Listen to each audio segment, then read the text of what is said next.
Paul Master. What we gotta watch, what we gotta watch, what we gotta watch. Paul Master. What we gotta watch, what we gotta watch, what we gotta watch. Paul Master. What we gotta watch, what we gotta watch, what we gotta watch. Paul Master. What we gotta watch, what we gotta watch, what we gotta watch.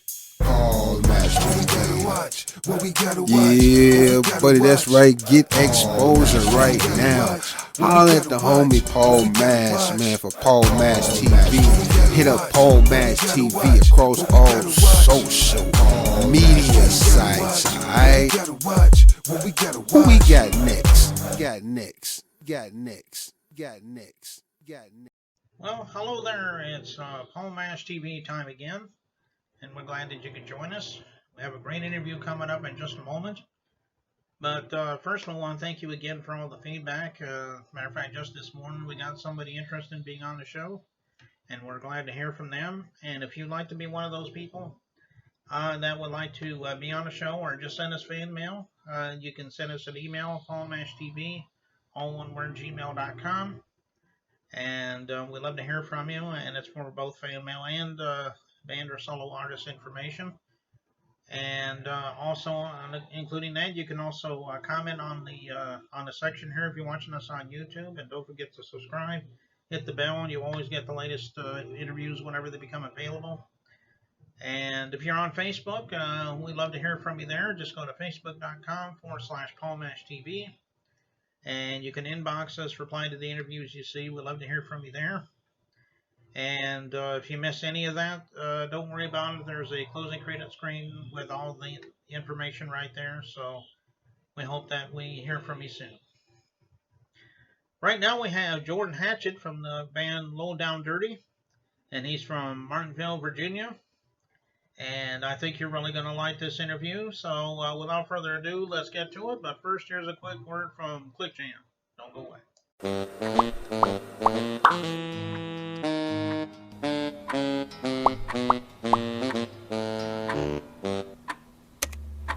Does anyone know where Lou is? Anyone?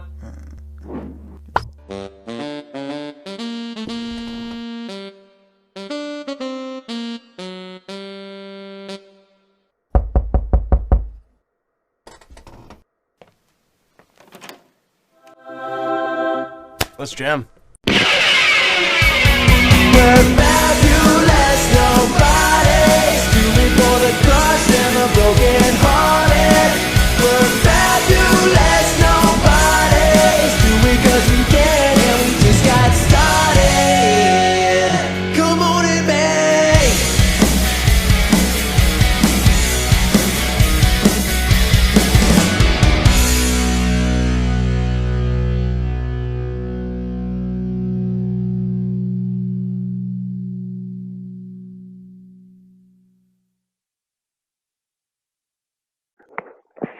All right, ladies and gentlemen, this interview time is promised, and with me we have Jordan Hatchett from Martinsville, Virginia, with the band The Lowdown Dirty. And we're going to talk with him for a few minutes here. Thanks for joining us, Jordan. Thank you for having me. Yeah, no problem. And a question I like to ask people is a common one, because everyone would like to know how exactly you got in the music business. I mean, if you always wanted to be a musician, but, just tell me in your own words how you decided you wanted to become a musician. Well, I got started fairly young with choral ensembles and stuff like that in middle school, so around 12 or 13. My bandmates are also some, good family friends of mine. I've known most of these guys since I was in, first and second grade, and we all have some connection to music mostly from my bassist father, Ken Mitchell, is a guitarist. My guitarist father was also a guitarist, Danny Carter. So we all kind of had some kind of connection to music at a pretty young age, but we started really narrowing it down and writing our own original music when we were about 15 or 16. So we were in high school, and we started playing live when we were seniors in high school. So at the age of 17, back in 2004, I think December 3rd, 2004 was our very first show. I remember the date, at a club called The Temple in Danville, Virginia, which was about 35 minutes away from us now. So by the time we were 18 or 19, we were doing, some mini Excuse me. Virginia, North Carolina mostly. Then we kind of went on a little bit of a hiatus when we were in our early 20s. I continued forward to study music.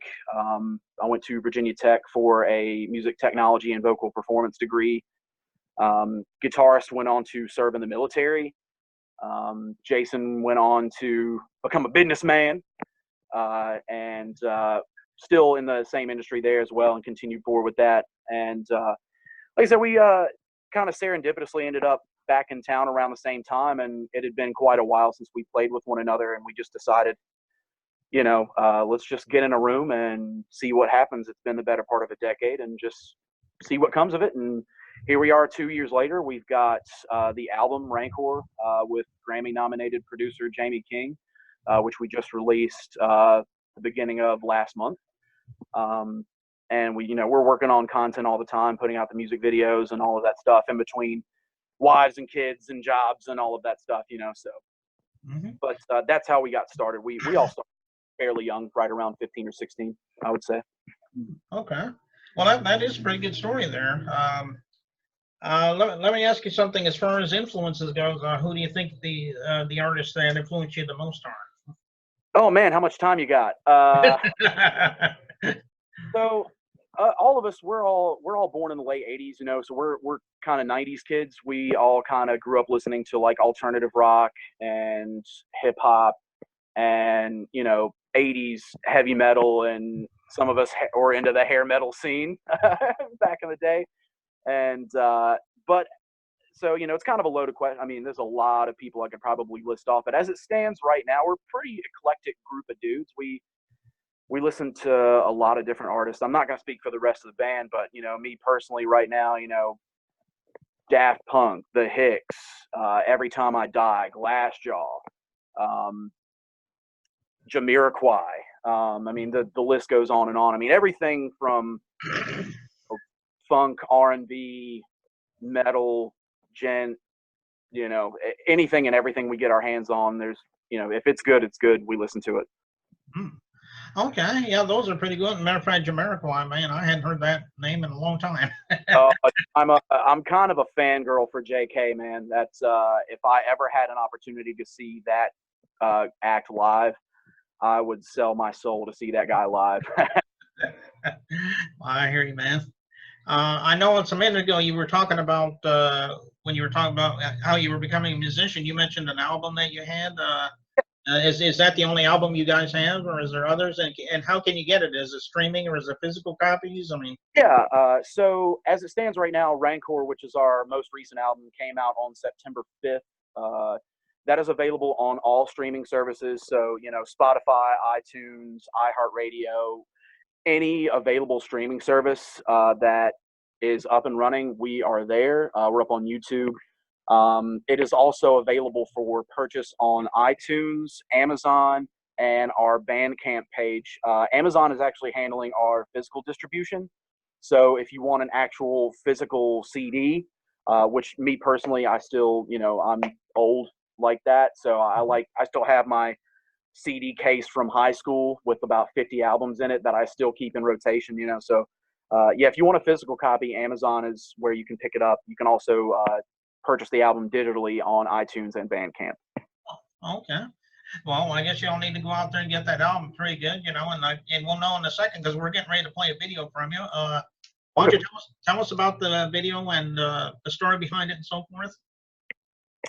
Well, as far as the story behind it, I mean, we're just looking to give the audience, with the most recent video that we did, which is more of a lyric video, we just want to give something that is artistically creative and the hand-drawn animations and stuff like that. We thought that was a cool idea to run with, and really just giving the audience something that they can latch on to from a lyrical standpoint.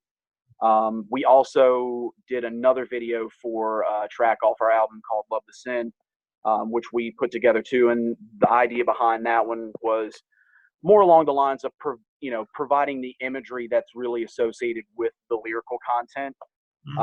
And as far as the meaning behind all of that stuff, I like to hear what other people think of it so much, much more than I like delving into the personal details. You know what I mean? Some of the lyrical content is very close to home, and I like to hear what people think of it from their perspective. So, more, if I can give you kind of a basic rundown, is any and all of the stuff that we write from a lyrical standpoint usually is, it's an experience that we've had. It's things that we see, conversations that we have, or experiences that we have, and it's all something that I feel like most people can relate to. Everybody's had their heart broken. Everybody knows what it's like to break somebody's heart. Everybody knows what it's like to fall in love. Everybody knows what it's like to feel angry and disappointed. And, it's really just kind of drawing upon the everyman kind of stuff. You know what I mean? We're not trying to come at it from a tremendously deep and, pretentious art movement kind of a way. I don't really like to come at it from that angle. Okay, and what was the title of this song again? So the most recent video that we put out, which was the lyric video, that was for the Angry Organ. The one that we did prior to that one was Love the Sin. Okay. Yeah, the Angry Organ. Yeah, that's the one we watched a little bit ago, and as I said earlier, it is a pretty good song. And we'll get to that in just a moment, but before we do, I think that's all we really need right now, Jordan, and we appreciate you coming on the show. We would love to have you and your band member Jason to come back on the show sometime. We would love to have you. Okay, so let's watch the Angry Organ right here on Paul Mash TV. Don't go away.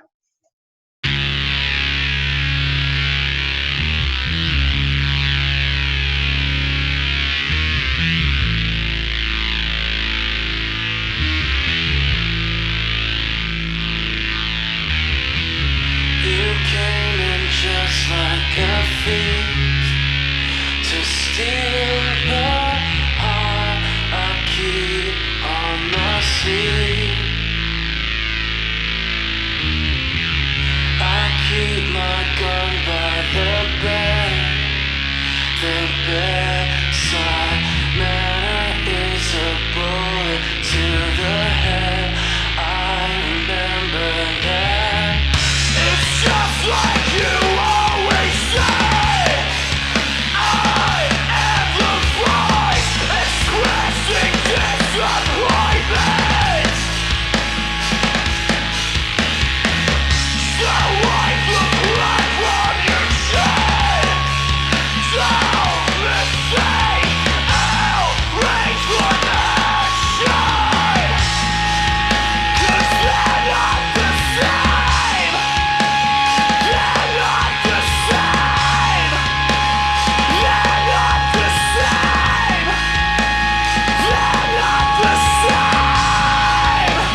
one thing